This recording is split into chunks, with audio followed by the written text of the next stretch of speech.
Այս տարվա օգոստոսից մեկնարկել է Բերդ համայնքի Տավուշ գյուղի դպրոցի հիմնանորոգումը, որը կառավարության 300 դպրոց 500 մանկապարտեզ ծրագրով մարզում ամբողջովին նորոգվող 6 դպրոցից մեկն է։ Մենք այստեղ համատեղում ենք եւ շինարարությունը եւ դասապրոցեսը, իհարկե առանց աղմուկի, առանց խոչընդոտների չի ընթանում ամեն ինչ, բայց այստեղում իրավիճակը կարողանում ենք շտկել եւ հարցերին լուծում տալ։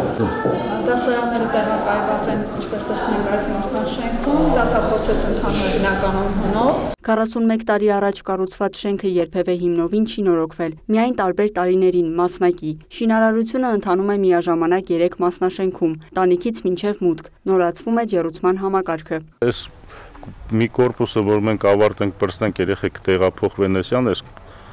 կորպուսը ավելի շատ տարածք է, քան հիմա իրանք որտեղ որ դաս են անում, երեխեքին ավելի հանգիստ կլինի ու ավելի հեշտ կլինի։ Նոր ջեռուցում ենք քաշում, շինարարությունը նորմալ ընթացքի մեջ է, իր հունով նորմալ արագ առաջա գնում։ Դպրոցը 170 աշակերտ ունի, չնայած ժամանակավոր անհարմարություններին, ուսումնական գործընթացը չի տուժել, ասում են ուսուցիչները։ Դասապրոցեսը չի խաթարվել եւ ոչ մի օր,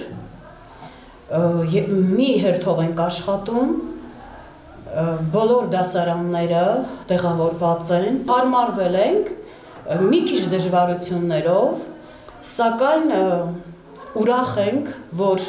ամիսներ հետո կունենանք բարեկարգ, գեղեցիկ դպրոց։ Ըստ շինարարների, շուտով մասնաշենքերում կավարտվեն ջեռուցման նոր համակարգի տեղադրումը, հետո նաև ներքին հարդարման աշխատանքները։ Նոր տարում տավուշցի դպրոցականները դասերը կանցկացնեն լիովին վերափոխված շենքում։ Լիանա Խաչատուրյան, Գայանե Թամամյան, Բարամ Զարգարյան, լուրեր։